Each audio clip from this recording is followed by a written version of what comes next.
Hello everyone, welcome to my channel that is accounting by Priya. आज हम क्या करेंगे? आज हम प्रैक्टिकल क्वेश्चंस करेंगे। आइए देखते हैं। मुकेश ने जो है बिजनेस स्टार्ट कर रहा है कैश के साथ 80,000 के साथ। तो अब हमारी जैसे कैश में ट्रांजैक्शन हुई है तो हमारी कहाँ कहाँ आती है? कैश में 80,000 और हमारी कैपिटल में भी आएगी 80,000। ओके, नेक्स्ट देखिए, परचेज कर गए हैं गुड्स कैश पे 28,000। अब हमारे पास क्या आ रहे हैं? अब हमारे पास गुड्स आ रहे हैं, राइट। अब गुड्स आ रहे हैं तो हमने खरीदे तो कैश में है ना, तो हम सबसे पहले उसे कैश से निकालेंगे माइनस 28,000 और हमारे पास क्या आ रहा है? गुड्स मतलब स्टॉक जो है हम अलग से शो करेंगे 28,000। वहां पे कोई फर्क नहीं पड़ेगा इसका। ओके, तो आप यहाँ से ये डिडक्ट कर लीजिए 80,000 माइनस 28,000 52,000 और यहाँ पे स्टॉक का 28,000, मतलब ये कितना हो गया? 80,000। और ऐसे ही यहाँ पे आ जाएगा 80,000 का 80,000 ही रहेगा। ठीक है जी।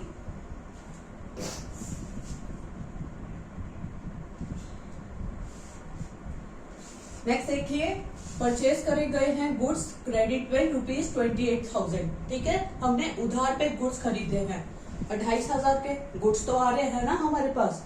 अब हमारी लाइबिलिटी, हमारे क्रेडिटर्स बढ़ेंगे 28,000। तो इन दोनों का इफेक्ट क्या होगा? इसका 52,000 का 52,000 आ जाएगा। अब ये स्टॉक है 28 प्लस 28 56,000। ये लाइबिलिटी है, क्रेडिटर्स है 28,000 और प्लस 80,000। ठीक है, तो अब ये दोनों क्या मिलके हो गए 1,08,000। ओके, अब आपने जो है फर्नीचर खरीदा है कैश पे 6,000 का। फर्नीचर खरीदा है, फर्नीचर हमारे पास आ रहा है, कैश जा रहा है। ध्यान से देखिएगा, ये दो एंट्रीज होती हैं, बेशक ये दोनों साइड हो या एक ही साइड में दोनों एंट्रीज हो जाए।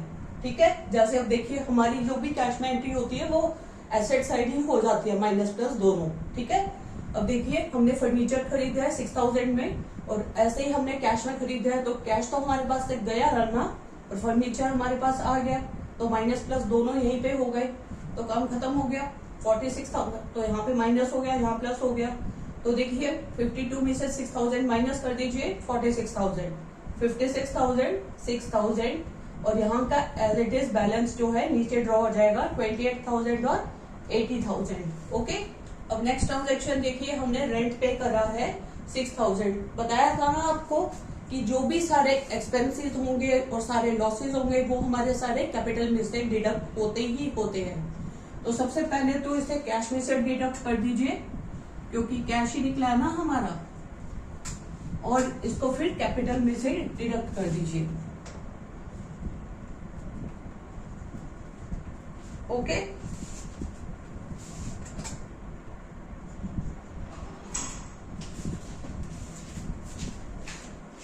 अब ये 46 में से 60,000 गए तो 40,000 हो गए, ये 56,000 हो गए और ये आपका 6,000 आ गया।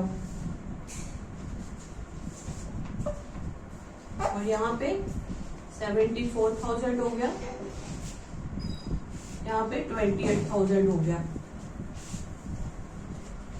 ठीक है, अब देखिए इन्होंने गुड्स बेचे हैं उधार पे जिसकी जो कि 30,000 के हैं, जिनकी 30,000 की कॉस्ट है। हमारे गुड्स हैं 56,000 के। अब हम इसमें से क्या करेंगे? हम इसमें से 30,000 के गुड्स जो है लेस कर देंगे। ठीक है, जिसकी कॉस्टिंग है 40,000, मतलब कि हमने 30,000 के गुड्स जो है बेच दिए हैं। कितने पे बेचे हैं? 40,000, मतलब कि ये हमारे डेटर्स हो गए, हमने उन्हें उधार में बेचे है ना।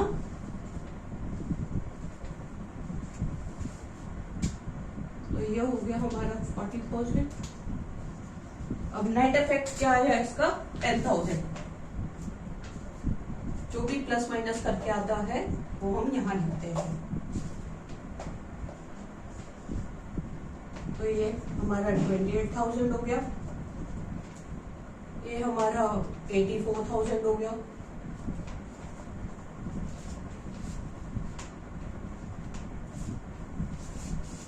और ये हमारा 6,000, 40,000,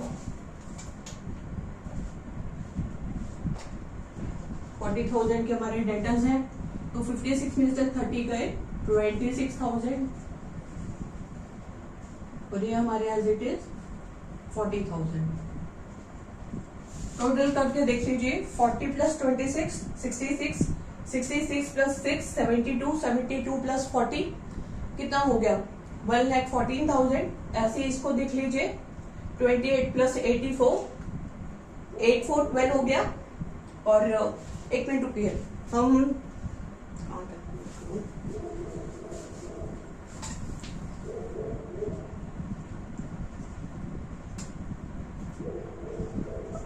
देखिए 6 6 12 4 5 6 6 4 10 1 11 1,12,000। और यहाँ पे भी देखिए 84 28 8 4 12 8 2 11 1 12। ठीक है जी, आपकी दोनों साइड्स इक्वल हो गई हैं। एक बार आप दोबारा सबमिट कीजिए सारी ट्रांजेक्शन्स। सबसे पहले मुकेश ने जो है बिजनेस स्टार्ट करा है किसके साथ, कैश के साथ, ₹80,000। तो हमारे पास कैश आया कितना 80,000। इसका साइमल्टेनियस इफेक्ट कैपिटल पे पड़ेगा 80,000। ओके, नेक्स्ट है हमने गुड्स खरीदे कैश पे 28,000 के। हमारे पास गुड्स आ रहे हैं पर कैश तो जा रहा है ना हमारे पास से, तो 28,000 हमने लेस कर दिए और 28,000 हमने ऐड भी कर दिए। तो 80 में से 28,000 हमने लेस करे तो हमारा पास कितना आया 52,000। और ऐसे ही उसमें तो सेम ही रहेगा, उसमें कोई फर्क नहीं आएगा आपका। ठीक है जी। अब देखिए नेक्स्ट ट्रांजेक्शन, हमने गुड्स खरीदे हैं क्रेडिट पे, मतलब उधार पे 28,000 के उधार पे गुड्स खरीदे हैं, गुड्स आ रहे हैं हमारे पास। ऐसे ही हमारी लायबिलिटी क्रिएट हो गई है, मतलब हमने उधार खरीदे हैं ना, तो 28,000 और 28,000। तो इसका क्या इफेक्ट होगा, अब हम इसको ऐड करेंगे 52,000, इसको ऐड कर लो 56,000, 28,000 और 80,000 सेम सेम। ठीक है जी।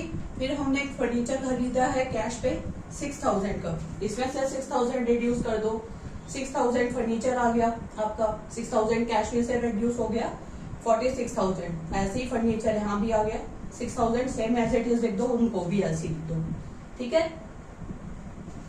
उसके बाद क्या होगा, हमने रेंट पे कर रहे हैं 6,000 का, माइनस 6,000 यहाँ से भी कर दो।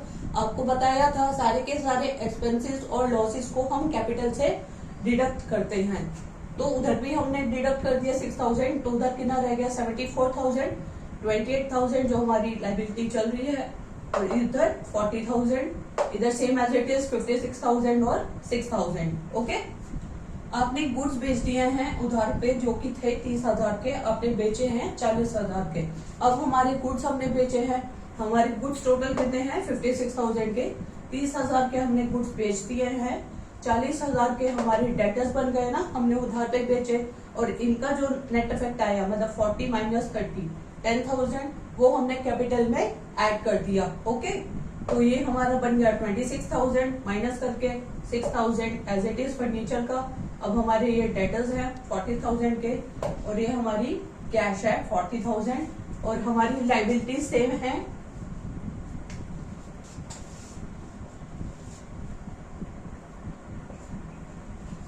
हमारी लाइबिलिटी सेम है 28,000 और 84,000। 80 माइनस 6 74,000, 74 प्लस 10 84,000। अब देख लीजिए, मैंने दोनों सबको ऐड करके देख लिया है, 40,000 26,000 6,000 प्लस 46 मैंने इकट्ठा कर दिया है 1,12,000 1,12,000।